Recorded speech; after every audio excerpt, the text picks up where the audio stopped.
In 1990, four young musicians, singer-songwriter Kathleen Hanna, guitarist Billy Caron, bassist Kathy Wilcox, and drummer Toby Vale, met and hit it off while attending Evergreen State College in Olympia, Washington.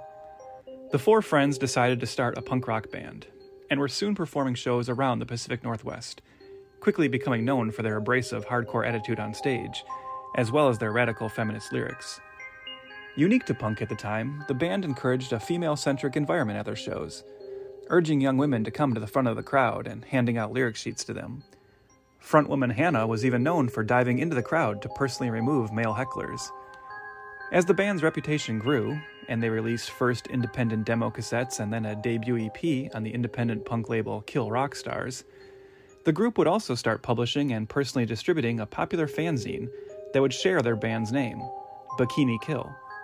Though Bikini Kill's original run would be somewhat short-lived, disbanding in 1997 after 2 full-length albums and several additional EPs, their legacy would live on. Not only are they today seen as an important band in punk rock history, but, perhaps more significantly, they are recognized as the pioneers of an even larger movement, the underground feminist punk movement that would come to be known as Riot Grrl. Ultimately expanding from its Pacific Northwest origins to at least 26 other countries, and eventually including a number of other bands, including Bratmobile, Slant Six, Huggy Bear, and Heavens to Betsy, Riot Grrl was a subcultural movement that combined political punk rock with feminism, with the bands writing and performing songs that touched on issues such as rape, domestic abuse, sexuality, classism, racism, female empowerment, and patriarchy. Not just a musical movement, the Riot Grrl subculture would also grow to include an overall DIY aesthetic, with additional focus on zines, art, and political activism, and is often recognized as the spark that would light the fires of third-wave feminism, the emergence of new feminist currents and theories such as intersectionality, sex positivity, vegetarian ecofeminism, transfeminism, and postmodern feminism. In fact, so wide-ranging were its various aspects that feminist scholar Elizabeth Evans has stated, quote, "The confusion surrounding what constitutes third-wave feminism is in some respects its defining feature," end quote. Confusion aside, the Riot Grrl movement was certainly seen as an exciting, welcoming movement for many women angry about outdated ideas of what femininity is and should be, and who are looking to tear down those established images and act and dress however they want. In other words, to express themselves the same way men had been allowed to do for so very long. Large cultural movements often end up getting iconic fictional characters that represent or even define them, and in the early 90s, the Riot Grrl movement would find an unlikely hero of their own, not from the Pacific Northwest where the movement was born, but rather in the form of a British comic book character created a couple years earlier by 2 male college roommates, Alan Martin and Jamie Hewlett. The duo had recently created an irreverent comic strip with an anarchic, absurdist, even disorganized narrative style, and starring a foul-mouthed, sexually aggressive, anti-authority, and often drunk young female heroine who traversed a post-apocalyptic Australian wasteland in the large vehicle that would inspire her memorable moniker. Wildly unlike anything else on comic shelves at the time, the character would become an instant cult favorite on both sides of the Atlantic. As an understandable adopted symbol of the Riot Grrl movement, it's not surprising she would inspire an up-and-coming female filmmaker who decided she desperately needed to bring the character's adventures to the big screen. But, of course, there's an obvious big question here. Could the spirit of a character who epitomized a movement dedicated to smashing the patriarchy and flipping the bird to mainstream culture possibly survive the translation to a movie meant to peck in multiplexes, as well as the corporate overlords overseeing the adaptation? I think we all know the answer to that one. The year is 1995, and MGM and United Artists are ready to take a gamble on launching a cult comic book icon as the next big Hollywood franchise, with Tank Girl. 10,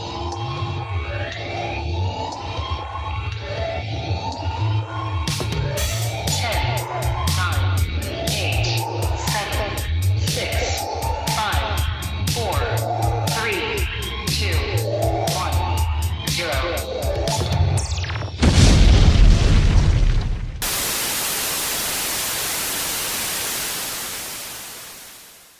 Welcome once again to Failure to Franchise, the show dedicated to some of Hollywood's most infamous mistakes, missteps, and misfires. This is Trev. And I'm Chris, here for the second part of our holiday-themed month, Failure to Franchise with Trev and Chris-tmas. With a little movie that treads on reality, blasts through normality, and barreled straight to bankruptcy. I get it. We are definitely looking at a holiday classic, Chris. You know, you think Right. of like The Beloved. This really proves you and I know how to do a holiday episode. This is, of course, our Christmas spectacular. And so, you think of the great holiday films that everybody reveres. Your It's a Wonderful Life, A Charlie Brown Christmas, Elf, Scrooged, A Christmas Carol, and, of course, 1995's Tank Girl. Yes. I mean, what a way. I don't know about you, but my family, every December 25th, we'd gather around the tree, open our presents, and then do our annual viewing of Tank Girl. Yeah, you cut your hair off, and you wear fishnets, and I get it. Yeah, Birkenstocks, yep. Yeah, I get it. Well, this is the second edition, as you said, of our holiday special. This was the month where we both gifted each other films from our list that we had no other reason to get to. And this was my choice. I picked Tank Girl, a film that I saw in the theater back in 1995. I've seen a couple other times since, but not in a very long time. And I'd been wanting to revisit it. I knew you hadn't seen it. And I just felt like it'd be a very interesting one to talk about, which I still feel. But why don't you tell us a little bit about Tank Girl? Sure. It is written by Teddy Serafian. I'm not familiar with this guy's work, except he has a story credit on Terminator 3: Rise of the Machines. An underrated blockbuster film, I would say. Correct. I don't think we ever really talk about T3, me and you. Nobody does, right? But it's actually pretty good, I think. Yeah, I agree. Kristana Loken. Yep. The Terminatrix. Tank Girl. Based off the comic of the same name by Alan Martin and Jamie Hewlett. They are actually big-time producers and directors for the band Gorillaz. I didn't know that. Well, Jamie Hewlett is the visual artist who, with Damon Albarn, created Gorillaz, yes. Correct, yeah. And it is directed by Rachel Talalay. Am I saying that right? I believe it's Talalay. Talalay? But I couldn't... I believe that. I think in my head, because I've definitely seen interviews with her in various Nightmare on Elm Street documentaries, which, I'll talk about that in a bit.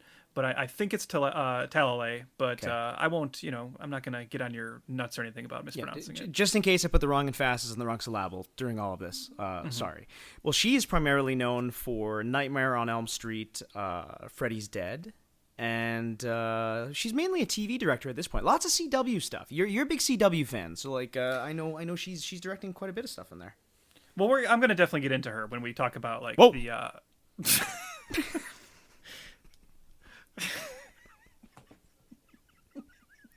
All right, hold on. All right, clearly wrong choice of words for such a feminist statement movement. But no, I have a lot to say about Rachel Talalay in our kind of lead up to the movie section, because I don't want to say I disagree with you that she's not known for too much, but I think in certain circles she's someone who's kind of celebrated, and I would go as far as to say that I am a fan of Rachel Talalay. So and I'll explain why.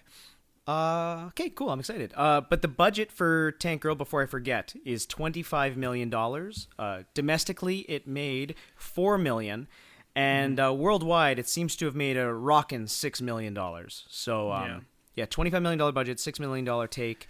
Not great. Not great for Rachel, even though you're a big fan. And not too much question here why this didn't get a sequel when you hear something like that. I think the larger question that hovers over this, and something I think you and I will talk about, is the true mystery once you watch this film is, why did anybody give this movie $25 million? And that's not a comment on quality or anything. We'll just talk about this is a weird one. This is one of the weirder movies we've done, I think. But yeah, I guess, so I suppose we should talk a little bit about just this property, Tank Girl, and the lead up to this as a project. Now, I think this is as I just said, this is one of the odder films we've done. And it's an interesting film in that it clearly was a huge box office bomb. But I don't know whether it's the name or whether it's the kind of, the marketing of the film at the time, whether it's just the overall strange cult appeal of it, I do feel like it's a film that's kind of hung on. And unlike other movies that come and go and bomb really bad, do you agree that this is at least a film that it seems like everyone is kind of aware of? Like, it's not a film that's vanished from memory. It's a film that the name Tank Girl has kind of hung around in pop culture to a certain degree. Maybe. Maybe I'm just biased because I come from like a comic book nerd kind of bubble, maybe. Yeah, but... I would say in that culture, yes, it's still talked about, but I think in the general mainstream, if I was to poll 10 people off the street, I would be very surprised if 10 people knew what this was.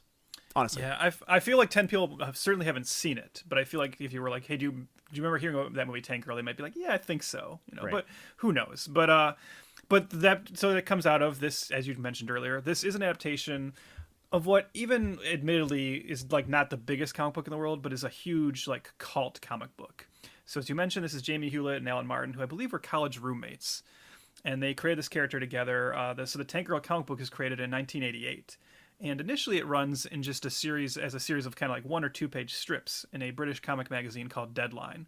And it's kind of a comic anthology where it's a bunch of different creators doing different comic strips and storylines.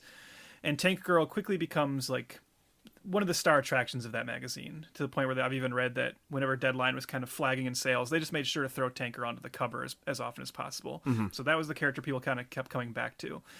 I guess we'll be able to kind of talk about what the story is as we get into the movie, but let's just give the general idea of it right now. So Tank Girl, which was very much fed off of at the time the kind of rise of like Riot Grrl subculture, this kind of third wave feminism, women can kind of do what they want and kind of rebel against roles put on them by the patriarchy. Tank Girl is very much an icon of that movement, and so this is a character that has like actually in the comic world, especially at this time, more of a female readership than many other characters perhaps, and that sinks into it. So as I said, I'm so glad that two guys started to make this exactly. podcast. Yeah, I'm very excited to talk about this. Again, we are definitely the right people to talk about Tank Girl, but look, we'll acknowledge it right now. Maybe, go find some other Tank Girl podcasts with women talking about it to get the full perspective of this. Yeah, as I said, it does very, very well in the UK magazine Deadline, and eventually in the early 90s, Dark Horse Comics over in North America, they pick up the like American and I guess just kind of North American publishing rights to it, and they start putting out like collected editions of it as well. And I definitely remember it. I definitely, as a young comic reader, I remember seeing Tank Girl on the stands and just kind of being drawn in by the covers and just how it looked so wild. It was unlike anything else. So this is a strip about a character called Tank Girl. Her real name is Rebecca Buck, and she is a girl who lives in a post-apocalyptic version of Australia. She's a very like anarchic character. The strip itself is very surreal, absurdist. It can be psychedelic. It kind of is very self-aware and meta. Very heavy shades of Deadpool, kind of a little bit, and what Totally. Harley Quinn would eventually become. And this character, what made her unique from other comic book heroes at the time is she is not really a hero. I mean, she's the star of the strip. She's this girl who drives a tank around the irradiated wasteland, and is kind of always, she's a former bounty hunter, I believe, and kind of turned this like rebellious character fighting back against the authority systems. But really, the strips were just an excuse for just total absurdity, and her being this very foul-mouthed, cynical, doesn't give a shit about anything, kind of punk attitude character.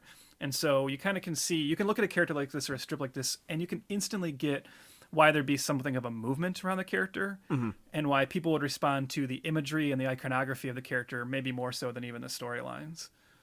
Yeah, they describe her as lazy, potty-mouthed, perpetually inebriated outlaw. She drinks, she tokes, she burps, she farts, and she loves sex. So definitely not your mainstream heroine, especially nowadays. Yeah, even like when you hear that, like, oh, she burps, she farts, she's all about sex. Like, those aren't kind of characterizations of women that were being shown in film or even in comics at the time. That was kind of cutting edge stuff. But that doesn't mean everyone's rushing to make a movie of it. So we should talk about, this is, I guess, an opportunity for me to talk about Rachel Talalay, because I think she actually has a very, very interesting background. So Chris, I don't know how much you looked into her, but I can, if you can indulge me, I can just talk briefly about her kind of background here, because I think it's important to set up how she gets to this point. Sure. So Rachel Talalay, she has some pretty good credentials. She went to Yale, and while she was in Yale, she actually ran the Yale Film Society.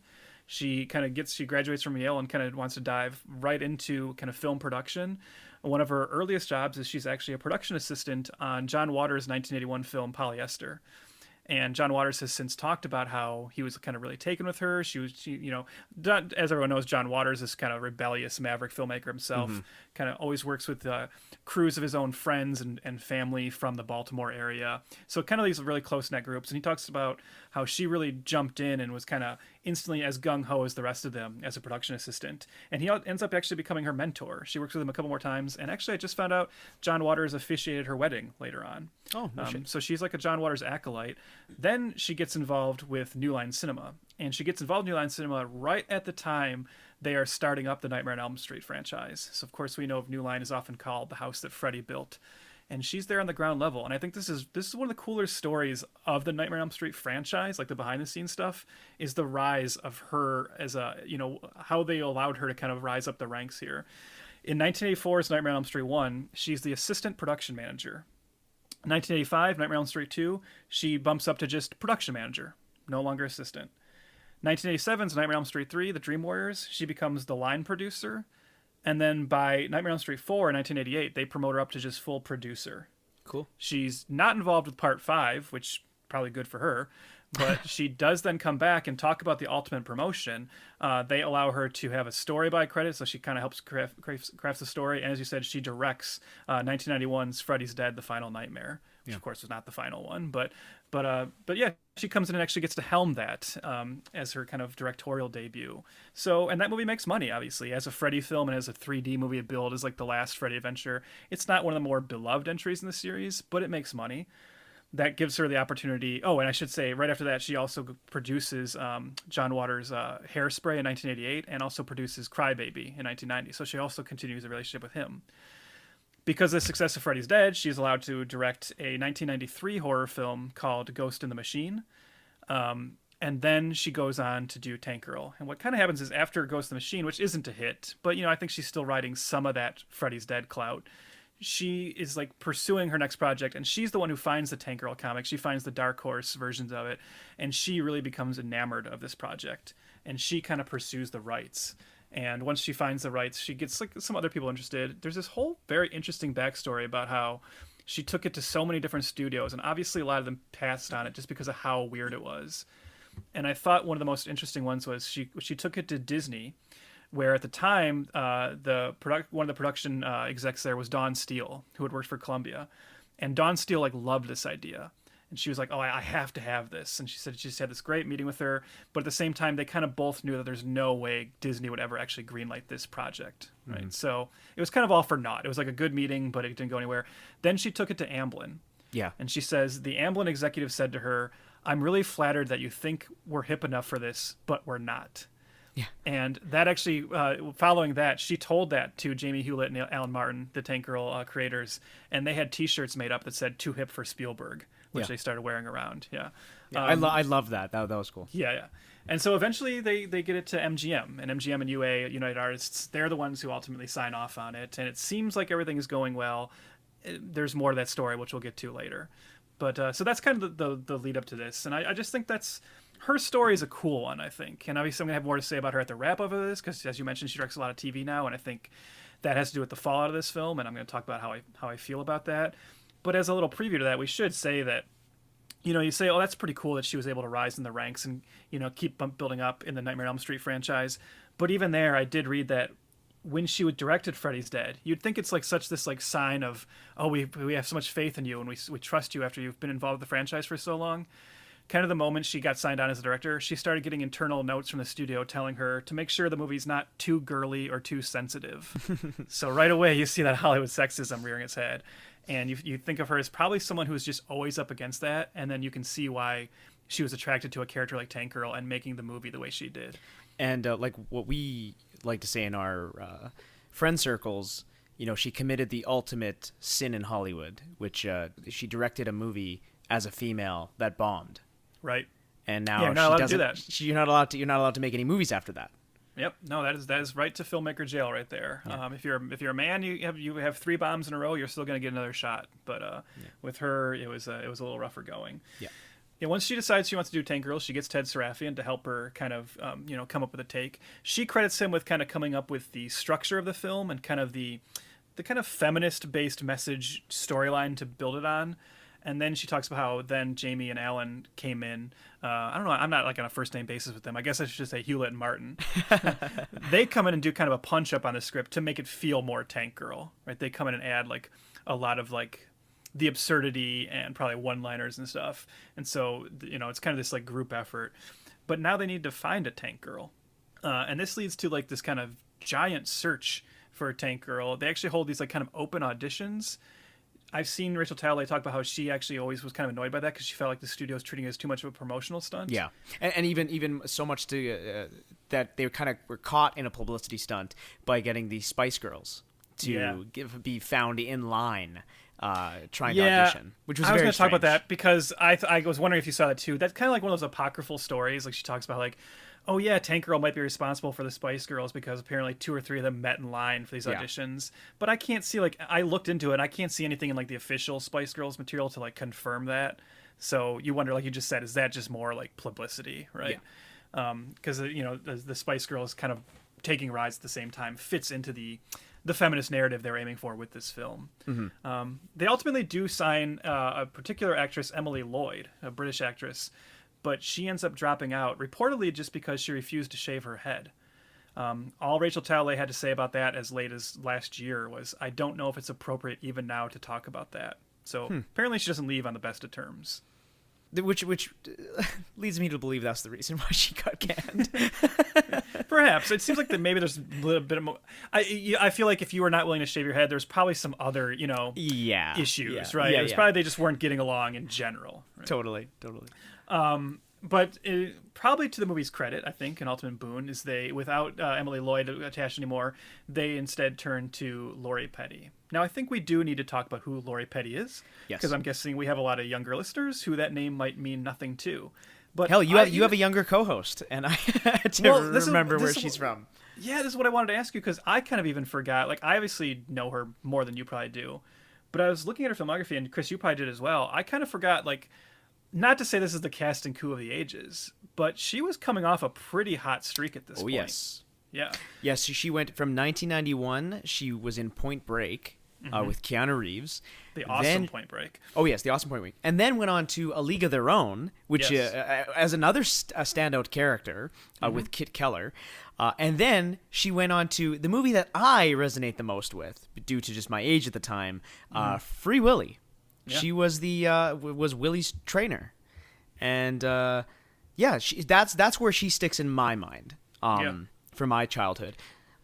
Always maybe strangely or subtly attracted to her in Free Willy. Maybe because I was 5 years old at the time, and she wore a swimsuit the whole time. But who knows? I'm not. I don't think you have to say strangely attracted. I think Lori Petty is she's very cute. I'm trying to be not creepy like you. Well, no, but I want to say I do think she had, even in the films and just in general, she had a very unique look, especially for the time. Totally. Always had the short haircut. She always seemed a little like kind of rougher and more like tough. And that, as you said, that suited her very well with a character like Kit in League of Their Own. Or even in something like Point Break. That's a great movie, by the way. Let's stick on A League of Their Own for a second. I've seen that movie maybe more times than I'd like to admit. Especially it was one of those movies that was always on TBS Superstation. It was on like every single day. That's a good movie. I quite like that movie a lot. I think it's there's a lot of good lines, a lot of memorable moments. Are you crying? Are you crying? There's no crying. There's no crying in baseball. No! And you know why? No. Because there's no crying in baseball. There's no crying in baseball! No crying! What do you think? You like that or no? Oh, I think it's a very good movie. What do you like more? Do you like the League of Their Own movie or do you like the TV show? There's a TV show? Yeah, you didn't know that? Chris, let me tell you about a short-lived series of the same title based on the film, aired on CBS in April 1993. Gary Marshall, Megan Cavanaugh, Tracy Reiner, and John Lovitz reprised their roles. Wow. Carrie Lowell took over Gina Davis's role. Only 5 of the 6 episodes made were broadcast. This doesn't say anything about this, but I'm going to take a wild stab and say Madonna did not reprise her role in the TV show. No, definitely not. No, I agree. That's a very enjoyable film. And Lori Petty, very, very good in it, too. Yeah. So, yeah, I can, if this... I think Tank Girl actually maybe was looked at as, you think of that run of like Point Break, Free Willy, and League of Their Own, and she seemed like one of those people that Hollywood would like want to get their hooks in and be like, ooh, she might be ready, right? She might be next level ready. And of course, you get like the titular role in a comic book adaptation. But this seems like this is the attempt, right, to move her into the next level. And I mean, we're going to get into our thoughts on the film in a moment, but I think it comes through in her performance big time, as in like she almost knows that this is my moment. Whatever else we're about to say about the film, you won't hear either of us say she is not committed in this movie. Exactly. This is a committed performance. Yeah, big time. Yeah, I think like anybody, or not anybody I should say, but I think for most people who remember this film, it's because of her performance. It's because of it is the Lori Petty as Tank Girl aspect of it. Yeah. But hey, you got a Tank Girl. You need to fill out that cast, baby. So let's talk about some of the other actors they got. Do you want to handle? I'll let you talk about her sidekick, because I know this is a favorite of yours and mine. So why don't you tell us? Because this was kind of a nobody at the time, but today, looking back, it's one of the main reasons people might want to revisit this film. Yes, it's very interesting that playing Jet Girl, Tank Girl's partner in crime in this film, is a young Naomi Watts. Which I have to say, young Naomi Watts looks the same as she does as adult Naomi Watts. Pretty freaky, right? It's very strange. Like this movie we're talking about came out in '95, and she looks identical except she's got brunette hair. Yeah, very strange. And I gotta say, you and me both, Naomi Watts is a mega star in our eyes. I think she is an incredible talent. She is in awesome films. She's worked with oh my god, Twin Peaks, David Lynch, and then she stars as one of the best scream queens in maybe The Ring. Would you consider her a scream queen in that movie? Oh yeah, for sure. Okay, yeah. good. And like I obviously just have a gigantic crush on Naomi Watts. I have for a long time. And she's just awesome. I am a huge, you mentioned fan Twin Peaks, but I mean, when talking about the Lynch thing, don't forget her actual star-making performance was Mulholland Drive, which is still like one of the most incredible performances, of the, and yeah, in terms of that, like as you said, he's very, very talented. I've often said, in terms of us having a crush on her. And I think I've told you this before. I feel like Naomi Watts in The Ring is maybe like one of the most beautiful I've ever seen a person look on screen. She's just so gorgeous in that movie. But he said, like, it's weird to say that because she honestly is just gorgeous in everything. She's not aging. She's clearly a vampire. She's here to destroy us all. But I will let her. Yeah. Which is cool. So it was so cool to see her in this, because listeners, this is my first viewing of Tank Girl. Trev has seen it multiple times, I assume. But so it was quite the surprise to see a young Naomi Watts. Yeah, and it's actually really interesting too. I don't know if you saw this as well, but they talk about how we were just talking about how she's so incredible today, and she's kind of revered today as this, kind of fearless powerhouse actress. Apparently, that was not the case when she made Tank Girl. Talalay actually says that she was very, very shy, and she says, "I remember Lori saying, 'Naomi, you're not supposed to be behind me at all times, so you're not on camera. You're supposed to be there when you're on camera.'" And she says that it just seemed like she had pure introversion. I guess apparently the cinematographer said, "If I leave one place in the room where there's no light, Naomi will find it." So this is like very, very early for her. And obviously she was just, was finding herself as an actress. And, I don't know how much that happened while making this film. I'm sure that was quite the confidence boost to get like a large role in this, but definitely still very nervous in film. And a little just interesting trivia factoid. She was so broke at this point, as a struggling actress, that the casting director actually had to pay for her to get her hair darkened for the audition. Oh, no shit. Because she didn't want to go into the audition as a blonde because she knew they were looking for a brunette, but she couldn't afford it. So the casting director, who thought she was right for the role, helped her do that. How disappointed were you that her Game of Thrones prequel got canceled? I was not disappointed the least bit, because I don't plan on ever. I have nothing more to do with Game of Thrones. I don't care about any prequels or spin-offs.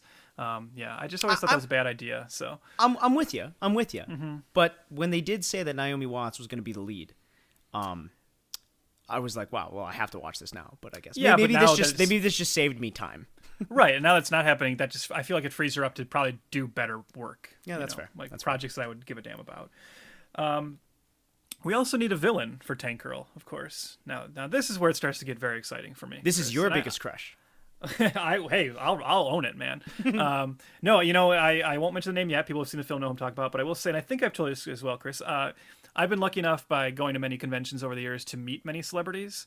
And I haven't been too awestruck or felt like I'm meeting a legend that often, right? Because obviously a lot of people I meet come from like the horror circles, and obviously they mean a lot to me, but I'm not going to sit here and act like they're iconic, legendary superstars to a larger mainstream perspective.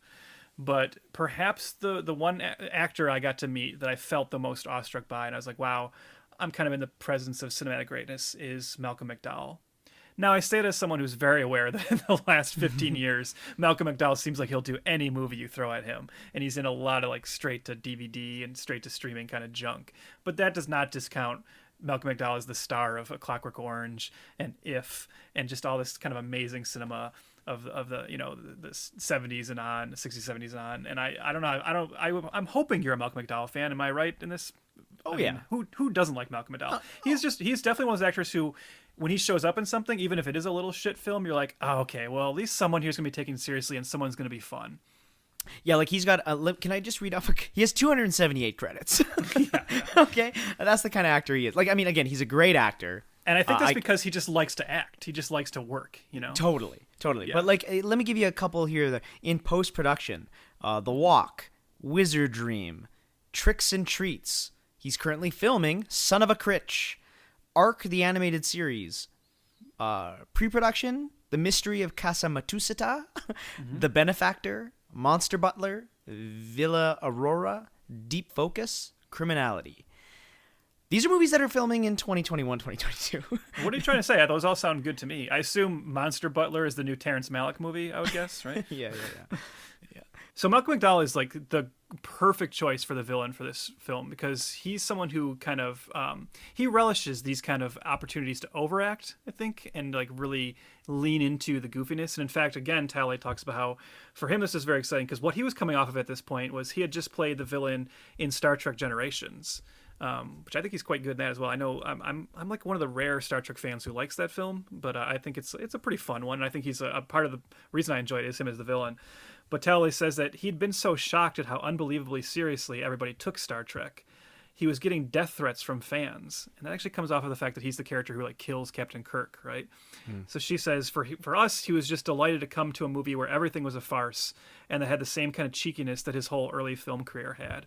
And that's exactly, I think he's someone who treats this movie and treats this role with a level of camp and cheekiness that I'm always quite pleased to see from him. Yeah, definitely. I guess the other notable cast member to mention is perhaps one of the... this is still weird. This will never not be weird to me. When I say this is a weird movie, one of the weirdest things about it of all time will always be iconic rapper and actor Ice-T appears in this film as one of the half... Do we want to give it away? Do we want to give this away right now? You don't want to? All right, let's save it. I was thinking about, well, let's save it for when I read the synopsis of the movie. Okay. Let's just say Ice-T is in this movie in a role you wouldn't expect to see Ice-T in this movie. But since we're not giving away, let me just ask you, Chris, thoughts on Ice-T? Well, I'll let you go first, and I'll talk about Ice-T. Yeah, like Ice-T is Ice-T. Yeah. I mean, you get what you pay for. Do you mean that in a good way or a bad way? I would say in a good way. Yeah, I think so. Yeah, I would say in a good way, for sure. I think he's a pretty captivating screen presence, and he seems like he's just always seemed like a cool guy, right? Like Ice-T is just Ice-T and Ice Cube, right? They just got that cool vibe to them, right? Yeah. Not all ice is the same, Trev. I'm not. Hey, Vanilla Ice can go blow for all I care. So yeah, but Ice-T, Ice Cube, that's where it's at. And but yeah, Ice-T. Yeah, he's definitely in this. that is something we'll talk about. Yeah. Should we get into it? Yeah, let's get into Tank Girl. Sorry again, jeez. It's the year 2033. There's no law. No mercy. You're gonna really love this one. Bang. And no water. There are 3 million liters of water underneath the blue dunes, and you will retrieve it. The odds of survival are 1,000 to 1. And that's just the way she likes it. My. Talented, isn't she? Hi, feeling a little inadequate? She'll be fun to break. I like pain.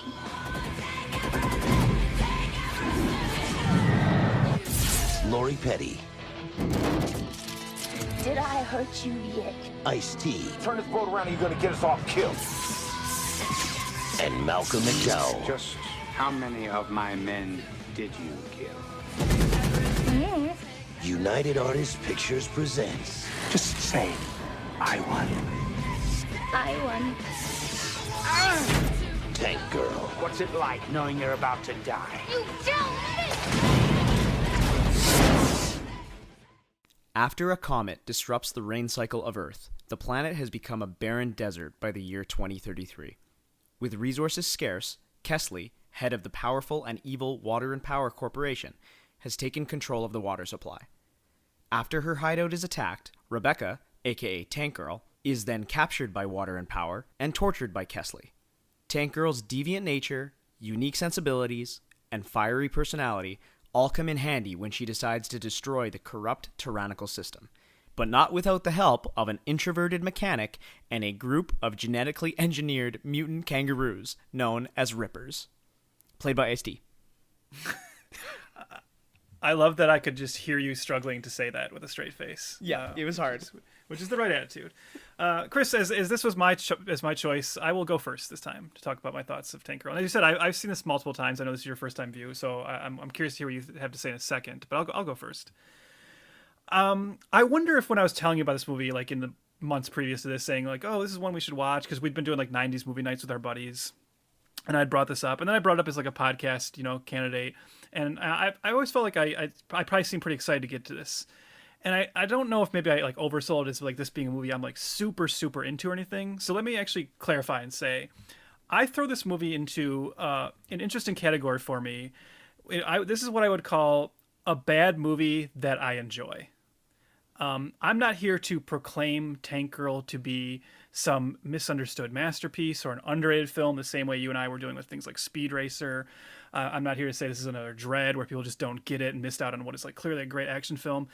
I think this movie is very, very entertaining for a couple aspects, one of which being it's just an incredible time capsule movie. This is such a 90s movie to a level that it becomes very, very nostalgic for me, whether that speaks to the soundtrack, which is about as 90s as it gets, the overall aesthetic of the film, the fact that Lori Petty is the lead, some of the attitude of the movie. It just reeks 90s in a way that is kind of comforting to me. And I also think it's a movie... This is going to be the crux of my conversation about this. This is one of those movies that's more entertaining for what you know of kind of how compromised it is and like what it could have been and everything it begat afterwards. I think it's very fun to look at Tank Girl today and actually see the DNA of so many things that followed and understand how this is a kind of important movie in some senses, even for a movie that bombed. It definitely, as a narrative film, it's kind of crippled by some structural issues and some, other various problems I'll talk about. But I kind of can't help but like it, even if I don't love it. Does that make sense? It does, and I definitely thought that you loved this movie. Yeah. Just purely the way you've talked about it over the last year or so. I think, here's the last thing I'll say and then I'll let you speak. I think if there's any part of me that loves it, it's only because, and this is something you and I talk a lot about, especially today, you and I both have, more recently, I think, both started to get a little bit more wiped out and worn down by how samey and generic so much Hollywood studio product is. Mm-hmm. And this is one of those movies where you look at it and you go, oh my God, a studio made this? And like, even when you get that the studio is kind of maybe a large part of the reason why it's not as good as it could be, still the fact that this is a studio film, it's still so weird and odd that's kind of impressive to me. And I kind of do miss when movies this bizarre came out of like the Hollywood studio system. So I think that's what I love about it, is that it's like just one of those like, can you believe this movie exists?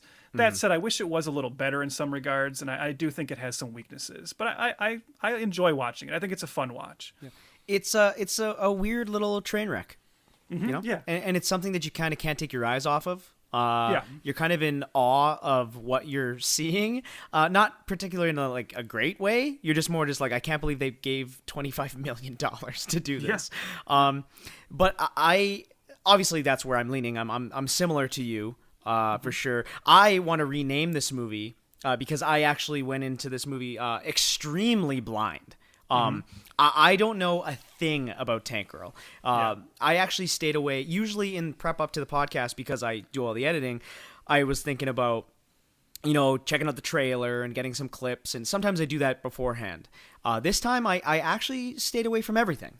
And I went in, and I would like to rename this movie Birds of Prey and the Fantabulous Emancipation of One Tank Girl.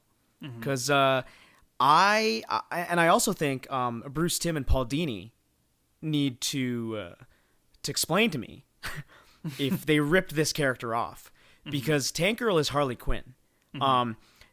Almost like I felt like I was watching a Harley Quinn movie. Like I'm not. I'm gonna say that many times during this segment, because I really could not stop thinking about that Lori Petty is the original Harley Quinn. Got you. You butt smear. What'd I tell you? Don't say butt smear. It's not becoming. Say asshole or dickwad. That's the biggest shame of its failure, is that this type of character is one of the biggest characters of all time in pop culture for being a different character. You know what I mean? It's exactly the way Tank Girl acts is the exact way Harley Quinn acts. The way she talks. Come on, get up. Oh, I'm so pretty. I'm gonna hit you so hard, your children will be born bruised. Get up. Pale. Her accent, her sexuality. It's really hard for me to play with myself in this thing. Her anarchist tendencies, the way she has quips and one-liners that are totally meaningless. The super has left the model, girl. Cutaways to her doing outrageous things while the action is going on. It actually kind of made me sad in a weird way. Do you know what I'm trying to get at? Like, I actually felt like I was like, it's a real shame that Lori Petty didn't get to play this character again. Because in the year 2021, Margot Robbie's making a fucking mint off of playing this character. Yep, and we'll have more to say about that later definitely, on. Definitely. But yeah, it is. I get what you mean. It is sad, because that's another thing I kind of had written down here. This is one of those cases, and this isn't unique to this film. This is like, I don't know. I don't want to say great character, but this is like a very memorable, entertaining, and I will say awesome character in a movie that's not living up to the character's potential. Like, that's the thing, is you watch this and you're like, oh man, I love Tank Girl, the character, and I love Lori Petty as Tank Girl. I wish the movie kind of was as exciting as her performance is, and I wish everybody else felt as committed as she did. Look, you want to torture me, spank me, lick me, do it. But if this poetry shit continues, just shoot me now, please. That's the thing. Like, okay, so like Tank Girl herself is a living Looney Tune. That's what she is. And the movie makes no excuses for her, which I love. But the problem with that, I wrote this down, there's no character development, but it's only quirk development, right? It's a lot of quirkiness, and it's a lot of, again, the one-liners. I have 2 words for you. Brush your teeth! There's no connective tissue to the gags. At least nothing super thematic the way it wants to be. Earlier we said this is a big feminist icon and it has a lot to say, but I don't think that this movie lives up to those thematic elements for being such a feminist, I guess, heroine, because she's like so Looney Tune, and the movie's so, again, we said there's genetically enhanced mutant kangaroos in this movie, and they're kind of pigs as well. They all just want to have sex with Lori Petty and Naomi Watts. That's all they want to do, and they actually grope Naomi Watts at one point. That was strange. It's very frenetic. That's what I would say. It's very frenetic. True, because I kind of know. I know what you mean, because I think here's another strange thing about this film. So I'm just going to say this now because there's no sense walking around it, because I think we have to just let this cat out of the bag. And this is like the elephant in the room when you talk about this movie, to use two animal metaphors. As I just mentioned earlier, this is kind of known to be a very butchered film. So Rachel Talalay, this is one of those, it's the same story. I think you and I have told this story multiple times already in this podcast, and we probably will again. This was kind of greenlit and made by MGM under the purview of a particular executive. And by the time the film was finished, guess what? That executive's not there anymore. Yeah. And so their big supporter was gone. So I actually have this in front of me. When the director struck the deal to make the film, the company's CEO at the time of MGM was Alan Ladd Jr., and he was very, very enthusiastic about it. And then he departed almost immediately after they started making the movie, right? He actually leaves. I guess he just goes on to, I don't know. I didn't look into that, but he's not there anymore. And a man named John Calley takes over. So he's now appointed to head up United Artists. And he just does not get it. And when they show him the first cuts, he's like, not only does he not get it, he is like offended by the movie. He finds particular sequences abhorrent. Rachel Talalay tells this one story about how they had an entire sequence where Malcolm McDowell's character, and you see remnants of this in the movie, but he's torturing Tank Girl by putting her down into this like well, essentially, right? Sending her down this tube where she kind of is, left alone in this well. And that was apparently a much longer sequence. And John Calley wanted that cut because, and this again speaks to the shittiness of the way the filmmakers in this movie and its messaging was treated. John Calley felt Lori Petty looked too ugly in those sequences. Yeah. And Rachel Talalay was saying, well, that's kind of the point here, though, right? Like, she's giving a great performance. She's all beat up. This is like a really low moment for her. And he's like, I just can't stand looking at her. I don't like looking at her on screen. And even though that sequence like tested well with test audiences and everything, he still made them cut it. And then they just go in and they really like chop the film up more and more. At that point, they actually end up cutting so much stuff that they have to like kind of recruit Jamie Hewlett to come in and create these like animated interstitials to fill in certain sequences. And the real shame of this is hearing Rachel Talalay talk about how up until this point, she actually had a pretty great working relationship with Jamie Hewlett and Alan Martin. They were very into the movie. They enjoyed working with her. And then once the studio forced her to change the movie into something it never was, she actually says like they kind of turned on her a little bit, and they've shit talked this movie quite a bit in the years since.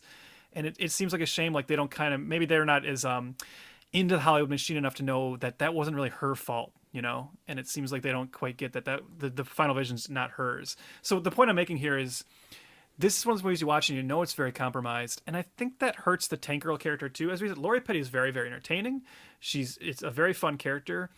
This is a very neutered version of the character opposed to what she is in the comics. We mentioned how in the comics she's this kind of drunk, lazy, cynical, just hellraiser. And the movie tries to turn her into a more heroic character with those attributes very, very lightly mixed in. And it's not quite the same. I think the only place you can actually see Lori Petty playing, even briefly, the comic book version of the character is in a teaser trailer they made for this movie before its release. Bet your mind's bigger than yours. Dad! What? I'm practicing. Save the world. Finish my beer. Save the world. Finish my beer. Remember the girl next door? I ran her over. Die! Hello? Is this thing on?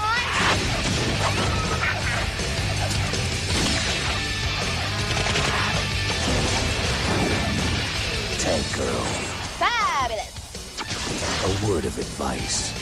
Lock up your sons. I prefer to be on top.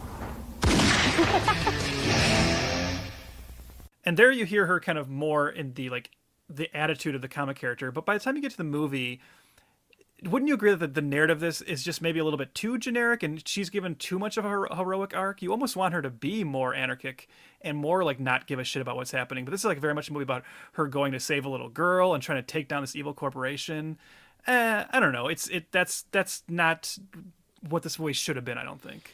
And you're talking about how neutered this movie is. Another thing that was cut was Tank Girl's bedroom, which was decorated with dozens of dildos. She's extremely sex positive in the movie. Like, you can get that. That does come across.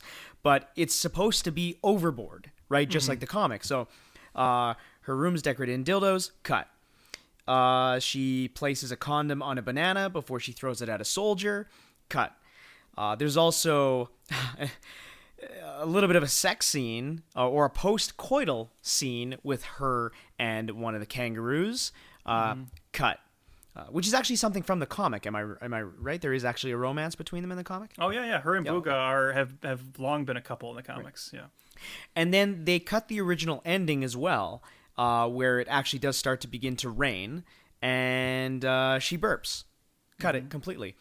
And then going back to what you were talking about, how Hewlett and Martin used to have a good relationship with Talalay, but then they came back and they're not happy about it. They have a couple things to say here. The script was lousy, Hewlett recalled. Me and Alan kept rewriting it and putting in Benny Hill jokes, and they obviously weren't getting it. They forgot to film about 10 major scenes, so we had to animate them. It was a horrible experience. Hewlett then elaborated further on those feelings in a Vice article in 2017. They played that game of looking for things that are cool, buying those things and then turning them into something else, which is what Hollywood does.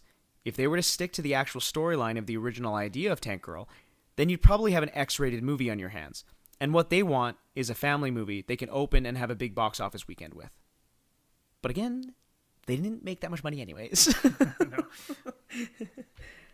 No, that's the tricky thing about Tank Girl. Right? They are right that this was maybe a bad idea from the get-go, and I don't want to say that sounds so mean, but I think the problem with Tank Girl is, as someone who's read the comics, it is true that the moment you take that character and what the comics are like and try to fit it into a more traditional mainstream movie framework, you run into problems. Because the best version of this movie that most would represent the comic book would just be this very, very insane, absurdist, surreal movie that would barely have a plot and would just kind of be this like loosely connected, patchwork of sequences with Tank Girl and her friends up to weird adventures and running into various characters to kind of fight or combat against or team up with, whatever the case might be. When you say, well, let's make it a movie about her fighting water and power and kind of have a traditional 3-act structure, you're sapping it of something. And you can feel that in the movie. That's the thing. You watch this movie and you're like, man, this is so damn weird for a 90s studio film. And yet you can feel a much weirder movie trying to break free. That's the weird push and pull of this movie. Yep. And that actually leads back to what you were talking about, the 90s. Okay. And can we just talk about the 90s for a bit? Yeah. A very strange decade. Films were very ambitious. Think about Tim Burton's Batman. Hell, even Joel Schumacher's Batman. The Crow, Blade. A lot of these... Hell, Fifth Element, which we did in another episode. Please go listen to that one. Please, like I'm begging. It's a good one. But the 90s was an interesting time where there were singular visions going on, but there was definitely a lot, or at least the beginnings of what we say before about producerial tinkering.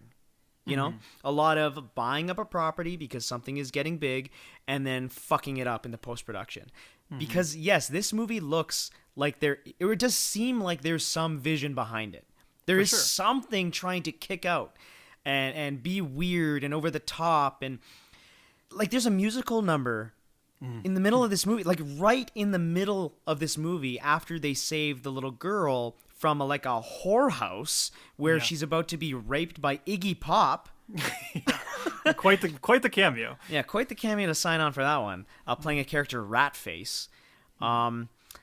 She gets saved and they don't run away. They don't, torch the place. They sing a show tune. Yeah, Cole Porter's Let's Do It, Let's Fall in Love. They just have a full-on musical number in the spirit of like Busby Berkeley or Fred Astaire. And as you said, that doesn't happen for any narrative reason. It happens because Rachel Talalay just flat out admits she loves those kind of musicals. And she always wanted to have a musical number. So she just threw one in. And you know what? Great. More props to her. I maybe this is what you're about to say, but like the movie needs more stuff like that. It needs more kind of crazy breaks. That's the kind of stuff that is praised nowadays. Yep. There's a musical number in Birds of Prey. Yeah, you're right. That is very similar. Yeah, you're right. There's a musical number in Clerks too. It's just kind of like the randomness of it does work, and it's strange and it's weird. And I think in a lot of ways, this movie was maybe ahead of its time, or just maybe not ahead of the time. Like not that it's like some sort of, savant of a film, but maybe it was just born too early, I think you're right. I think it was ahead of its time. I get that. I was going to say, yeah, it's clearly ahead of its time, and then again, Birds of Prey bombed also. Exactly. Right. So it's like there's something about these kind of movies that maybe just people can't connect to, and I don't know.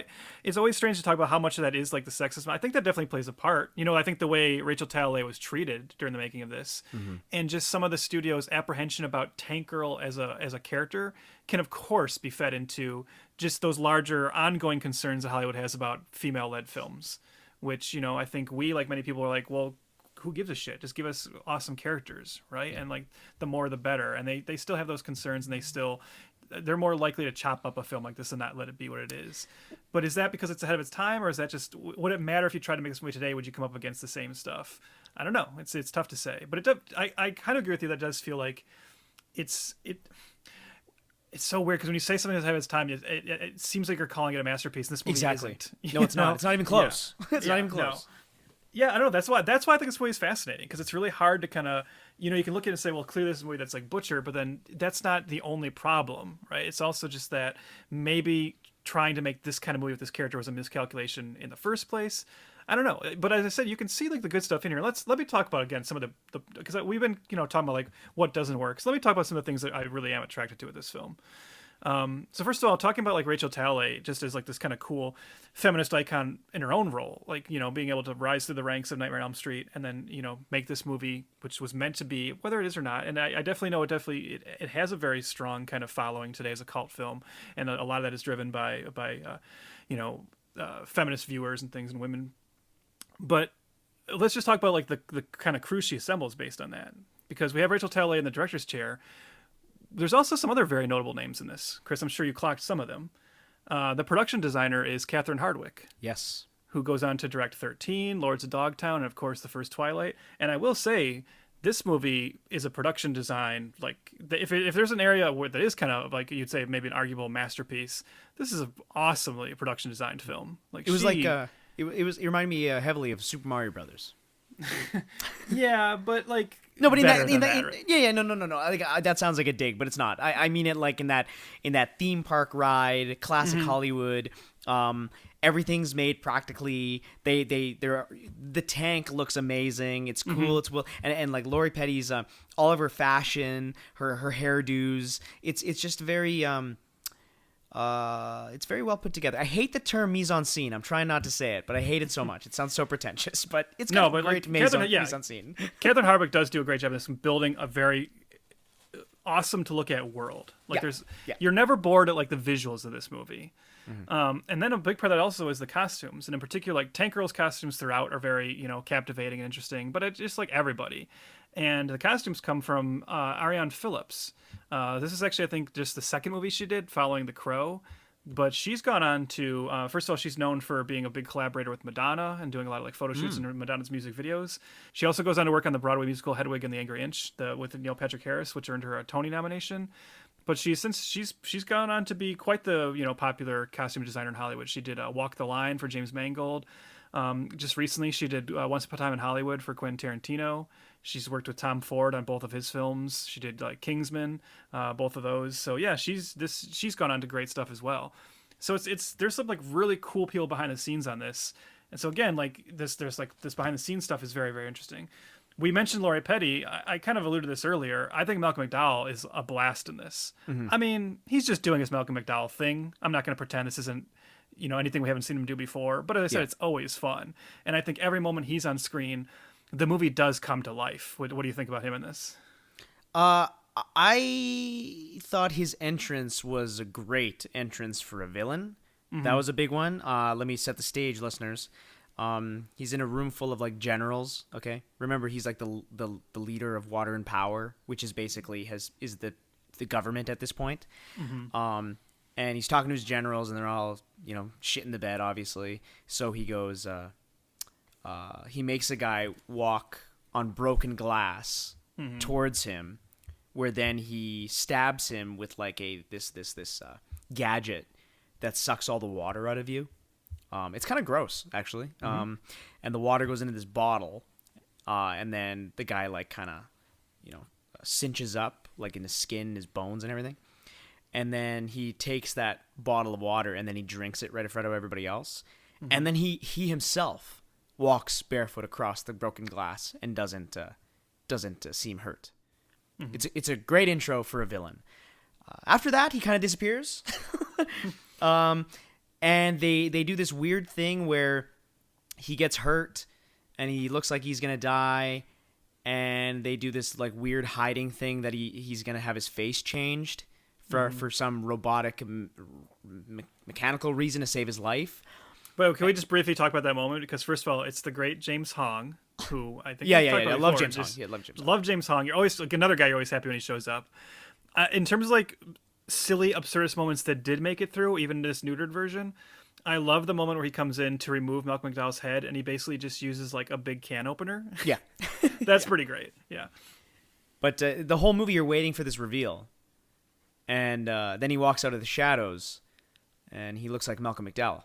It's pretty good. You're leaving out the reveal. You're leaving out the reveal that it's not. He doesn't have a human head. He's got a Malcolm McDowell hologram head. Yeah, that's the reveal.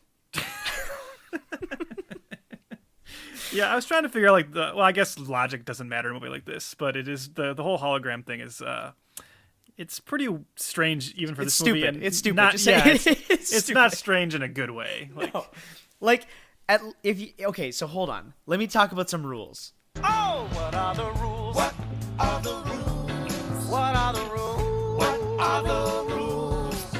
When you've kept your brain, but the world's insane, how the hell you gonna find out the rules? All right, so first and foremost, you're telling me that in this world of less technology, where everything is getting destroyed, and we're in a desert wasteland, we can amputate somebody's head. Okay, okay, fine. I'm on board. Okay, fine. I'll accept this to a point. I just saw that he got his arm changed to a robot. I'm assuming let's make his head a robot. Okay, fine. Then the whole movie, you're not showing the guy.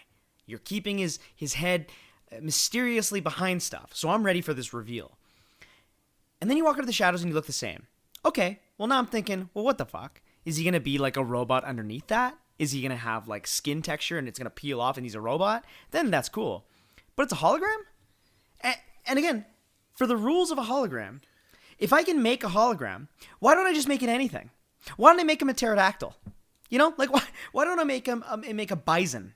You know what I mean? Like I don't understand the rules or logic behind having a hologram version of your same exact head with the same wrinkles and pores all the way through and white hair. Like change him up. Make him young looking. I don't know. You know what you're hitting on? You might not even realize it, Chris, is that the problem with this is the very fact that you're even questioning these rules it speaks to what we were saying earlier about the failing of this movie, is that if the entirety of this movie was as wacky and nonsensical as the musical number part, you wouldn't give a shit about those rules. You're right. You would accept anything the movie throws at you. But because the movie too often is trying to be a little bit more like a Hollywood movie and trying to have too much of a level of normalcy, which sounds weird for a movie like this, but that's what complicates it. And that's where you go then like, well, wait, shouldn't this bad guy have a plot that makes more sense? I would rather just watch a version of this movie where nothing makes sense, and then when he reveals himself as a hologram head, you're like, yeah, of course, why not? Like that's how the movie should work. You're so right. The movie has been established as a regular Hollywood studio film, and that's why the rules get shattered when it is a regular studio Hollywood film. But then you have hologram head and a dance number with genetically modified kangaroos humping Naomi Watts. All right, we're gonna get to them, but before we do, because I want to backtrack to something because you mentioned like the thing about the '90s, and I want to bring this in too, because I mentioned how this movie is like a very kind of '90s nostalgic blast for me, and that's definitely true. And like I said, a big part of this is the soundtrack. So as we mentioned, this soundtrack was actually assembled by Courtney Love. Courtney Love was originally supposed to play Subgirl, another character from the comics who shows up very, very briefly in this. But unfortunately, right as they were starting to get ready to do the movie, Kurt Cobain committed suicide. so she was no longer going to be involved in that aspect. But she still kind of came in and contributed, like helping with the soundtrack. And the soundtrack is like this like greatest hits of awesome like female-led alternative music of the 90s. So you have, of course, Courtney Love's band Hole, but also have Bjork, L7, Portishead. And it's just like, the soundtrack is just so nostalgic for me. However, I will say, so as weird as this movie has like all the weird 90s stuff I love, it has the soundtrack I love, but this movie does suffer from what I call, and I've talked to you about this before, Chris, and it's a really hard thing to verbalize, so bear with me, people. But I call this the Johnny Mnemonic problem. And that is, there's something about the 90s cinema aesthetic that does not fit these kind of wacky sci-fi movies. And I don't know, it's really hard to explain, but there's something about like the lighting of 90s movies that is not at all flattering to these kind of post-apocalyptic or like cyber worlds. They're like too flatly lit always. Like 90s movies have like the worst lighting, I think. Do you know what I'm saying? Does that make sense to you? They don't look as visually dynamic as like Catherine Hardwicke's production design is begging for. You know, take that production design and then match it up with like a really kind of gritty or like a more grimy visual style, and man, you'd have something. But you take these amazing sets, these awesome costumes, these over-the-top performances, and then you just like flatly light it all, and it looks like a TV show, and that bums me out. Yeah, like I love Demolition Man, but these types of movies, these movies look like Demolition Man. It's the 90s have a certain aesthetic, which I completely agree with you. It flattens the image quite a bit.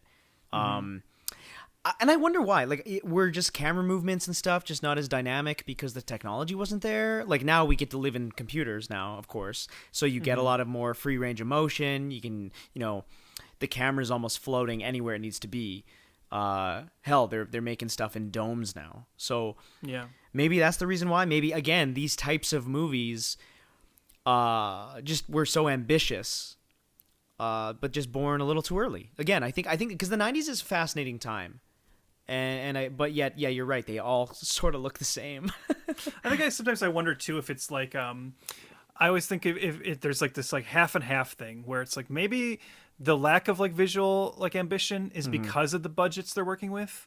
But I also think sometimes maybe it's that if you were like Rachel Talalay at this point making this movie in 1995, maybe you're thinking to yourself, look, I'm making a movie about a character called Tank Girl with mutant genetically engineered kangaroos in this bizarre world. It's weird enough. I can't try to like really freak people out with like a bizarre aesthetic either.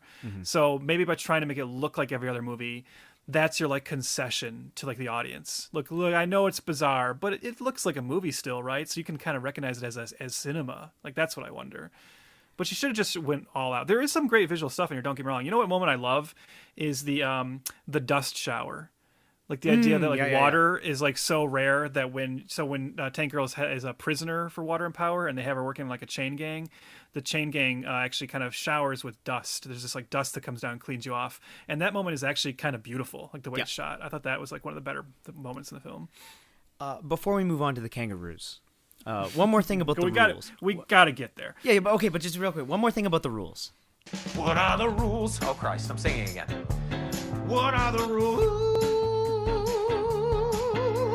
It's 2033, okay? And this is the problem with pop culture references.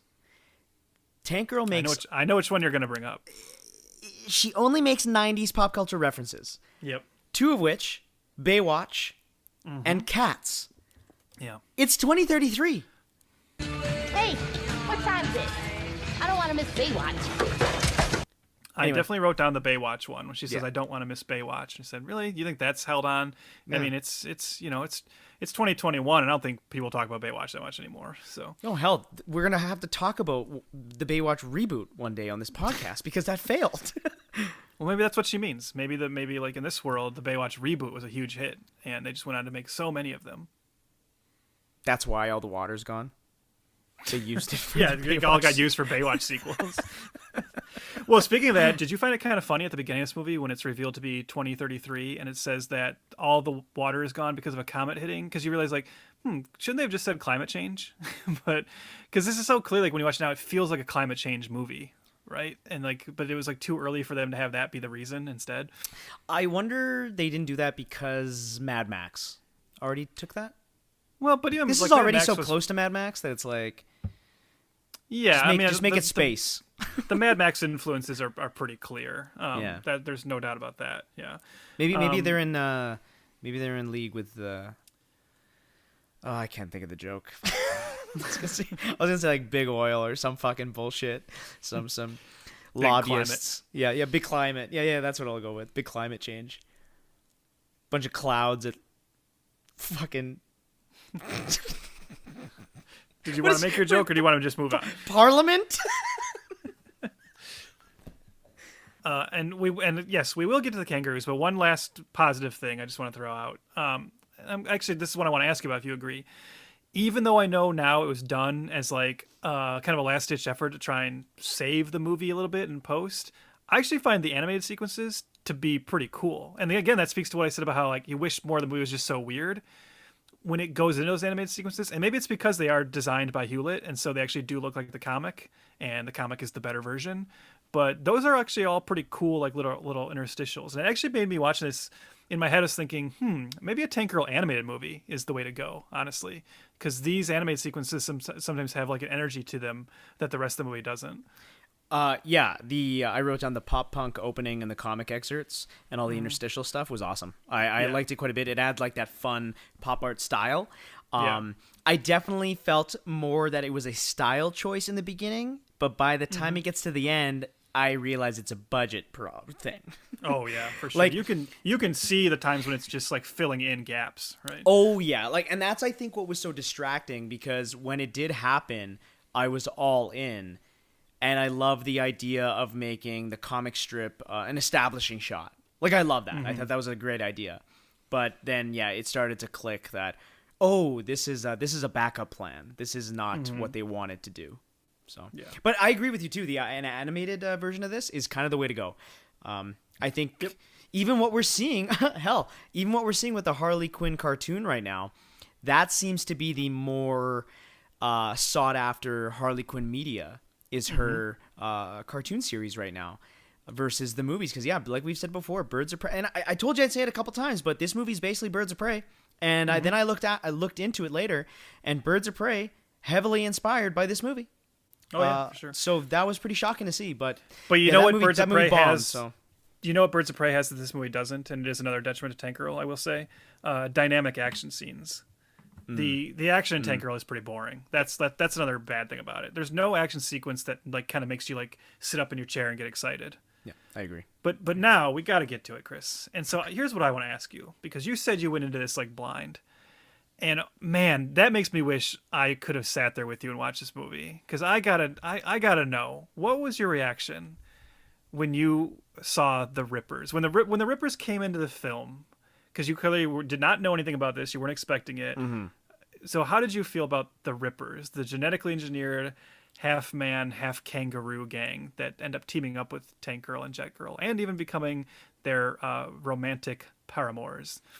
My first note is, what the fuck is this? It's going off the rails here. I've forgotten the narrative. And did this movie start furry culture? That's what I wrote down. It is, it's quite the tonal shift, even for a movie without tone, or tonal balance, should I say. It was very, very odd. They look great. Stan Winston, the late great Stan Winston, who created the dinosaurs for Jurassic Park, the T-800 for Terminator, Aliens from Aliens, the Predator from Predator. Guy's a genius, and these things look amazing. I love. Wanted to work on this so bad he took a pay cut to work on this. Did you know that? Yeah, half is I think half the rate for these. Yep. And these things are so well done. They I think there was 3 technicians per Ripper at all times controlling them. That's with somebody in the suit, also Ice-T in the suit. And yeah, they're cool looking.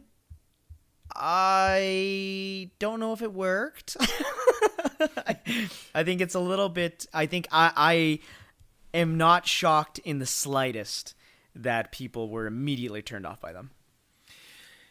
So you said that they look great, and I know what you mean. They're an impressive effect. Yeah, hold on. Yeah, they don't. Okay, wait a second. Let me back up. Yeah. They're not the aliens from Aliens. Okay, they're not Stan Winston's best work. That's not what I mean. But I think in the context of this train wreck of a clash of a bunch of fucking ideas, Well, no, I that's think not, they work. That's not even what I was going to get to. And so this is what I was saying, because like you might have noticed in the the kind of last the last animated sequence, what Booga, who is the one who ends up being like Tank Girl's boyfriend, right? What he looks like in animated form. And you notice that it looks actually pretty different than the live action Rippers. Yeah. And I think there's something to like the Rippers, and as they appear in the comic book, I almost want to say kind of cute, right? They look more anthropomorphic. They look more like kangaroos, right? Yeah, they just look like kangaroos who look just a little bit more humanoid in the way they walk, obviously, and everything. So they're kind of cute.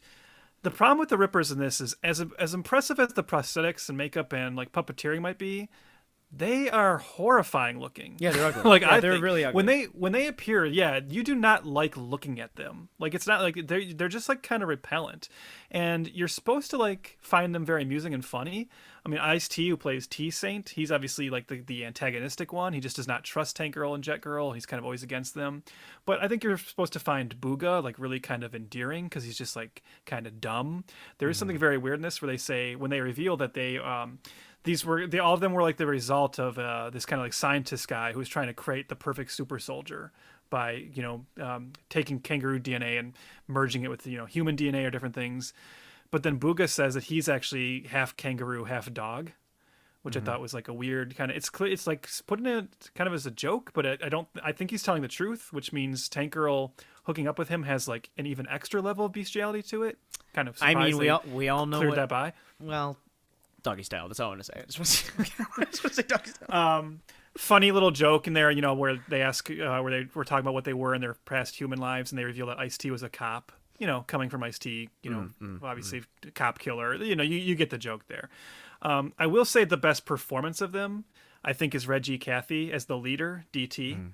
Reggie Cathy, we talked about him before when we did Fantastic Four. I probably said this at the time, but I just love him because he's just got this amazing voice. Reggie Cathy has just like one of the coolest voices in Hollywood, and I think he's another of those actors. I just think he's like a cool like presence whenever he shows up, and I like how they kind of play DT as this annoyingly pompous. He plays like jazz saxophone at one point, and he's just so annoying, but like he's like the only one I actually kind of like and kind of find funny. The rest of them, I just don't like them because they're ugly to look at. They're not as funny as the movie thinks they are. That's good. I'm tired of asking them questions anyway. I say we kill him. I say we hump him. I say we get crumpets and tea. Tasty. Crumpets and tea. All in favor of crumpets and tea, say aye. Aye. Shut up. So, I kind of agree. They kind of, I don't want to say they grind the movie to a halt, but they do. I like Tank Girl and I like Jet Girl, and you kind of just want the movie to be about them. You kind of don't want the Rippers, and I think like that's a shame to say because Booga is such a big part of the comics, but. I love Stan Winston. I think he did good work with this, but I don't like looking at them. My eyes don't like it. Yeah. You also missed how they talked about reincarnation. Then I didn't understand that at all. Are they reincarnated, genetically modified teenage ninja kangaroos? I don't know. Yeah, it's very, very weird. Yeah. But I personally felt the movie stopped at that point. I like Tank Girl. I liked Jet Girl, but yeah, once they come out with these, creepy kangaroos, they just want to feel them up the whole time and talk about, hey, do you want to go hook up? I brought condoms. I'm just like, what? I don't know. Again, it goes back to what we were talking about, how the tone of, or how the movie wants to be a real movie. Well, it's a real movie for a while. And then it cuts to these kangaroos, and then I think it just doesn't gel at all. I genuinely started to forget what the point was like, what was happening. Yeah, you know what I mean? I think the better version of a Tank Girl movie just starts with her and Booga are together, and you ask the audience to instantly accept this character, right? You just go like, hey, there's a talking kangaroo, you're in for it, right? To reveal them the way the movie does, as to where the characters are kind of surprised by them, and like everybody, this is like new to everybody. I think that's the problem, because this goes back to, we've said it 100 times now, but if the movie was more confident in its weirdness, and if it was confident enough to just say from the beginning, hey, these people also hang out with talking kangaroos, then it just forces you to go in for it. This one, it treats them as a surprise, and they're gross, so doesn't quite work. No. Well, hopping back to the woman of the hour, Lori Petty, she was asked in 2013 why she thinks the film still resonates with fans. She replied, "There's no formula as to why Tank Girl was so fabulous and why people love it so much. It was unique, it was new, it was fresh, it was way ahead of its time, and I'm happy that I got to do it and that I'll always have her." So, like, I like hearing that she looks back fondly on the character. Mm-hmm. She's, like you said earlier, she's been a big proponent of it for all these years. Mm-hmm. I would love to hear her thoughts now in a post Harley Quinn world. You know? Yeah. I would like to hear that. Yeah, I agree. If I ever got a chance to speak to Lori Petty now, that's clearly one of the things you'd want to ask her about, right? And you mentioned earlier, and I will echo that, because I kind of let it slide by, but you actually said earlier that no matter how we feel about this movie and how it has its flaws, you said it's too bad she didn't get to play this character again. And I agree with that. I think you look at this movie, and for all its faults and for all what it doesn't get right and all the post-production tinkering and everything, she is so fun as this character that you do walk away from it wanting to see her get another go at it. Like, heck, even today, like, give me, like, you know, we had like Old Man Logan. What about like Old Lady Tank Girl? You know, yeah, like I would still watch that. So it's weird too, because like, again, Margot Robbie has played Harley Quinn in I think they're all failures in some way. You know, like critically or financially or both. And she's still allowed to play that character. Mm-hmm. And not only did Lori Petty not play Tank Girl again, but this, we mentioned how this was the movie that was like kind of meant to be her first star vehicle. This, I'm going to say it, Chris, I'm sorry, tanked her career. Oh, I hate myself. But I got one for our sign off, so just get ready. Okay, but you look at her. We were mentioning, right, how she was on this like rising hot streak, and then you look at Tank Girl and just look at everything after. You notice how there's a clear drop off. Like, Hollywood did not trust her as a lead anymore after this, and that's too bad, because you look at this and it's like, this is a lead performance. She's giving it all here, and she is dynamic on screen. She's fun. She's everything you wish the entire movie was. Yeah, no, she is great as the character. I wish we could see her in a better film. Yeah. And speaking who wasn't allowed to make movies again after this, Rachel Talalay in 2017 was asked about the film. And she had some positivity towards it, or at least what she had envisioned for the film. "When I made Tank Girl, I truly believed that I would break the glass ceiling. I just thought, I believe in this comic. It's so out there, it's so outrageous, it's so punk, it's so me. This is my shot, and I'm going to go all out there. And you're either going to love it, or you're going to hate it. I didn't care if it averaged out as a 5, because I wanted it to be a 1 or a 10. That's a great quote. I love that attitude. Yeah. When I say, like, I'm going to make a movie that people are either going to love or hate. Now, I guess we should say she kind of failed, because you and I would both be kind of in the middle. Yeah, exactly. But still, I love that mentality, and it is nice to hear her kind of come back around on it. I have some quotes from her as well, and it's the same spirit, because, and this speaks to the shame of it all, it actually took her a pretty long time to get to that point of being able to talk about it with that level of kind of nostalgic looking back on it. So you and I have mentioned a couple times in this podcast that we know this movie has a following now. And one of the ways I know this is that in 2020, it was actually, of course, the 25th anniversary of this film. And one of the ways the anniversary was celebrated was because, the pandemic had just started. Lockdowns were kind of just starting to undergo in late March of 2020. And one of the early kind of, quarantine online events was Rachel Talalay and Lori Petty both live tweeted a screening of Tank Girl. Said, okay, everyone, at this time, turn on Tank Girl, and we're going to watch it with you and tweet our thoughts. And to celebrate this, at that time, Entertainment Weekly wrote a very, very comprehensive history of the Tank Girl film and the production and everything we talked about. And a lot of the quotes I've been throwing into this episode have come from that article, which was written by Clark Collis. So thank you to Clark Collis for that material. But in that, Rachel Talalay talks about how for years after the movie, she did not want to talk about it. And she says, "It ruined my career. It put me into movie jail. It was a disaster. I couldn't talk about it for 10 years. And then she says her feelings started to change during the mid-aughts because she started encountering more and more fans. And she said people started coming to me and saying, oh, I love that movie. She goes on to say, it's just grown and grown until 6 or 7 years ago, I finally stopped being embarrassed by it. I wasn't embarrassed by it. I was embarrassed by this feeling of this massive movie jail I was still in.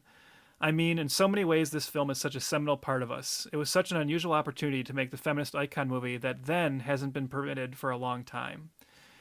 So, yeah, her attitude is so right, but at the same time, you read that, and I do get angry that this movie put her and Lori Petty both into movie jail. Mm-hmm. And you see that, and Rachel Talalay did not direct another movie until 2020, when she directs for Netflix the movie A Babysitter's Guide to Monster Hunting. And you can hear it even in my voice there, right? Where that's still like... They're still like, well, yeah, you can do another movie, but it's kind of a TV movie, right? And like I said, she goes on to be a really prolific TV director. You mentioned she's done a lot of work for CW. They clearly love her. She's directed Supernatural, Supergirl, The Flash, Superman and Lois, Riverdale. She's also directed episodes of Supernatural, Ally McBeal, Doom Patrol, and Chilling Adventures of Sabrina. And I think you already said one of the things she's kind of most known for now is she's a Doctor Who director. And she directed the season finales for each of Peter Capaldi's seasons as the Doctor, including one episode that is very, very beloved among the Doctor Who fandom. And that's just, you hear that, and that makes it even more frustrating that they trust her enough to be the sure hand to come in and guide all these various like TV properties, and even like more so in this geek world. But she can't get like a Marvel film or something, or like another shot at something. Give her like a smaller property at least, Well, I'm not saying give Rachel Talalay Avengers 5 or whatever, right? But she directed an episode of Iron Fist. Yeah. Okay. Never mind. You got me. You're right. Yeah. Well, be careful what you wish for. But I just think like you look at a movie like Tank Girl, and that's the kind of movie that even in its failure, it's so ambitious and it's kind of so impressive that it exists that if that was a man directing it, they would have got like more shots because people would have looked at that and been like, well, that movie at least has a vision. But unfortunately, women aren't afforded that in Hollywood, and that sucks. Because I like her, and I that's why I said earlier I consider myself a fan. And as late as 2008, she was actually trying to get the rights back to Tank Girl. Did you see that? She wanted to get it going again, and I would watch another Rachel Talalay, Lori Petty Tank Girl for sure. However, that apparently is not the direction it's heading. And now here's where we get to the interesting. Here's where it all comes around, Chris. Why don't you talk about that? Because you've been dropping a particular name quite a bit, and why don't you talk about the weird circumstances surrounding this property right now? Yeah, so Harley Quinn right now, in modern pop culture cinematic version, is Margot Robbie. Mm-hmm. I obviously adore Margot Robbie. I think she's an extreme talent. She is maybe the most beautiful person on the planet. I'm just saying that right now. But next to you, Trev, obviously. Thank you. I was like, that did hurt my feelings a little bit. So I'm glad you. Her career has been pretty stellar for the last 7 years, especially after Wolf of Wall Street. She's been pretty much everywhere. So she has her own production company, Lucky Chap Entertainment. And guess what? In September of 2019, they optioned the rights from MGM for Tank Girl. Mm-hmm. So not only would she produce it, but the idea, Trev, is to get Harley Quinn to play Tank Girl. Mm-hmm. So I'm going to ask you this. Do you want that? Complicated answer. I don't not want it. You know what I mean? Like, I still enjoy this character quite a bit. I didn't even talk about this that much during the podcast, but I have read quite a few Tank Girl Well, good comics. thing you're still on the podcast, so you can still go. Oh, yeah, thank you. You didn't fire me yet. But even in the last few years, they've brought the character back. There's been a run of like new titles with her, and I've read some of them, and they've been still pretty fun. Alan Martin still involved. Jamie Hewlett not so much anymore, I don't think. But Alan Martin still comes in and either writes or oversees it quite a bit, and it's still a fun character. And I think you and I have been talking during this podcast about how there's a better Tank Girl movie inside this Tank Girl movie. And if they were like willing to make that version that is so much more anarchic, and you look at something like Deadpool, or even something like Crank or Crank High Voltage especially, there's like kind of more call today for very, very insane films. So I think maybe people will be more ready for the Tank Girl movie that this one could have been. Now, the Margot Robbie part of it is weird though, because what you just said is so true, that this character already is Harley Quinn, and there's something very weird about Margot Robbie just doing that again. You know, I think it would be really hard to like watch a Tank Girl movie starring her and take it seriously, because the entire time you'd just be like, oh, she's just doing Harley Quinn again. Yeah. But it's Harley Quinn in a tank. Like, that's why I kind of don't like that. I get it. I get why she wants to make this, because clearly that character did influence her. You can just see it on screen.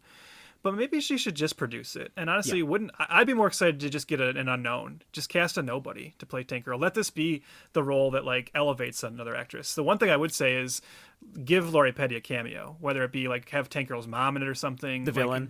Let her be in there. Yeah, I agree completely. Be the producer and hire Samara Weaving. So just hire her clone, in other words. Yeah, exactly. No, I for real though, I don't think she should play Tank Girl. I don't. That might be controversial to say because everybody loves Margot Robbie, including myself, and I think she should be in every movie all the time. But this one, it would be extremely distracting, and the whole time I would be like, okay, like we get it. Yeah. Yeah. I get that's supposed to be meta, but that's like a level of meta that I don't know that even I can deal with. My head starts to melt when you say, oh, the girl who plays Harley Quinn is going to play the character that clearly influenced Harley Quinn. Like, it's just like, oh man, that's maybe too many steps. Dude, it's a hat on a hat on a hat on a hat. And yeah. Then it's just, you just fall over and you know, you've gone cross-eyed. You know, it's not good. Mm-hmm. So, Chris, I guess as we're winding down, I guess the question to ask is, I think it's safe to say neither of us believes that Tank Girl passes the dread test. This isn't one of the better movies we've watched. No. But that said, I've already made it clear that I do have this kind of odd, enjoyment of this film, and I'll just pass it over to you. Do you recommend this movie to people? Do you think this is something people who haven't seen it should check out, as someone like you who just kind of encountered it for the first time? I think I would. There's a lot to like here. And if you do like that Harley Quinn aspect, I think you'll dig at least half the movie. Like I said, it falls off the rails, I think, when those kangaroos show up. But at least if you know about it, you're prepared, make a drink or something and come back. But one thing you just said it doesn't pass our coveted, our copyrighted dread test for films on this podcast, stemming from our dread episode. Go look it up, listeners. But this movie does pass the Bechdel Test. And for listeners who aren't familiar with that, the Bechdel Test is when in a narrative the only motivation for a woman, or at least not even just the only motivation, but if a woman talks about a man in a way of furthering her plot line. And I think the real the thing of the Bechdel Test is there any moment where two women have a conversation that's about something other than a man? Correct. Right. Yeah. Correct. And in this movie, it does pass the test. And even before that test was a thing, Tank Girl is positioned as her boyfriend's... Oh, yeah, we didn't even mention, but she has a boyfriend in the beginning of the movie. But she's positioned as her or his equal, maybe even superior. She's extremely sex positive, like we said before. There's even this great scene that probably is better on paper. It wasn't that great in the movie, but... They go to this this whorehouse type thing, but Liquid Silver is the name of the club. Liquid Silver. Yeah. And it shows this automated system that it's it tells the girls what to wear to be super sexy for the men, right? And the whole time that this AI is talking, Tank Girl's running around and just putting on whatever she wants, and she's not listening, and it's this big montage, and she's looking at the camera, and she's being wild and crazy, and yeah, you can pick and choose how you want to look. If you feel sexy or what you find feminine, and you don't have to listen to that AI telling you what men want. And I got that from watching the movie, but it could have been done better. Well, this is the thing. I think, again, to be fair, like maybe, I guess the proof of this is that we waited this long in the podcast to talk about these issues. So, yeah, as we joked at the beginning, we are two white dudes talking about this movie. But that said, I think it should be celebrated for that reason. And as I mentioned, a big part of the cult following is, of course, a lot of, I think, women are into this character. And it's just, this very, like, kind of sex-positive feminist character, as you said. And there's something to be said for the strength of this character that it speaks to what Lori Petty's doing with it. It speaks to what Rachel Talalay is doing, and it speaks to just the heart of the character. That even in a neutered version, that is still somewhat coming through. Obviously, I think it might be even more of like a somewhat, a powerful statement if they'd allow this character to be the way she was on the page, of letting a female character be as crass and as cynical and lazy and shitty as a male character is allowed to be. I think that was kind of the power of the Tank Girl character on the page. Now, take that away and you give a newer version, but as you just mentioned, this movie still does show this character kind of constantly besting men, rallying against like the patriarchal systems that are trying to keep her down. These guys try to, they're holding her prisoner, and she pretends to kind of come on to one, and he gets all excited, and when he drops his pants, she makes like a joke about how small his dick is, and then she breaks his neck. The moment I feel teeth, you feel lead.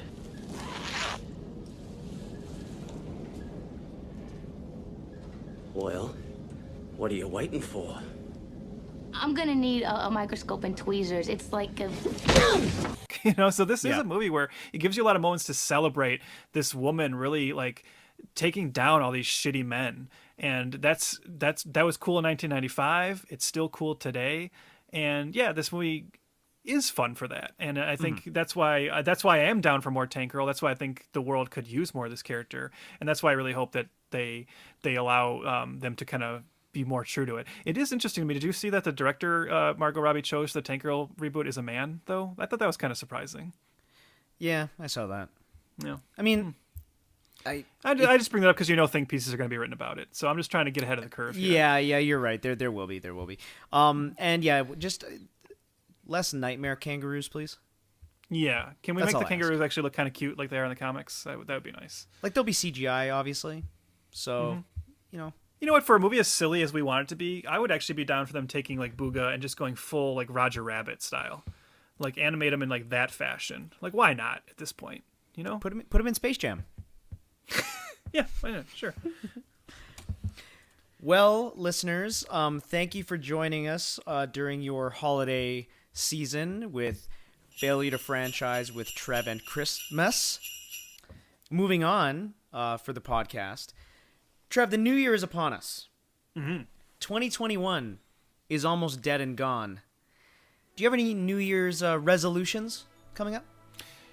I don't really like making resolutions. I think it's a silly tradition. I think, like you go to the gym after New Year's and it's just all these people show up that you've never seen before, and then they're gone like 3 weeks later. All these people say they're going to quit smoking, and by February 1st, they're right back at it. I don't think people take resolutions very seriously. You're so right, Trev, and we're on the exact same page. So you know what we say in this podcast? We poo-poo New Year's resolutions. Be gone with that. Be gone thought. That's what we'll say. Instead, we have New Year's Robin-lutions. Man, you know what? We are idiots. So, for the month of January 2022, our New Year's Robin-lutions are Robin Hood 2010 and Robin Hood 2018. The character that Hollywood just cannot give up on. Nope. I will say, I have not seen either of those. These will be 2 first-time watches for me. Okay. Yeah, I saw the first one in theaters. And by the first one, I mean the Ridley Scott, Russell Crowe 2010 version. I saw that with some buddies. Oh, I meant by the first one. I saw the Errol Flynn one in theaters because, of course, I'm so old. So, I mean, you said it. just beating you to the punch. That's all. So, if you want to follow along with us getting in shape with our New Year's Robin-lutions, follow us on Twitter, Instagram, Facebook, at F2FPod. That's at F2, the number 2F Pod. Follow us on all the socials. Like us there, like us everywhere. Rate, review, whatever you do. Throw us a star rating. Do it for Tank Girl. Justice for Lori Petty. You know what I'm saying? Mm-hmm. Yeah. And also, just join the tribe and hit that subscribe and keep along. Because this was a fun one. A little squirrely, but good. Yeah, but that's honestly in the spirit of this movie. Totally. This movie's pretty chaotic, so I think we kind of treated it that way as well. Yeah, for sure. And in saying that, Trev, I just want to say one last thing. Thanks for the memories. You son of a bitch. But not without the help of an introverted mechanic and a group of It's so wacky you can't even say it. I know. Do I say mutant kangaroos or genetically engineered? What do you want? Why not both? Genetically engineered mutant kangaroos. Excellent. I should say teenage mutant genetically engineered mutant kangaroos. Genetically. Oh man. Okay.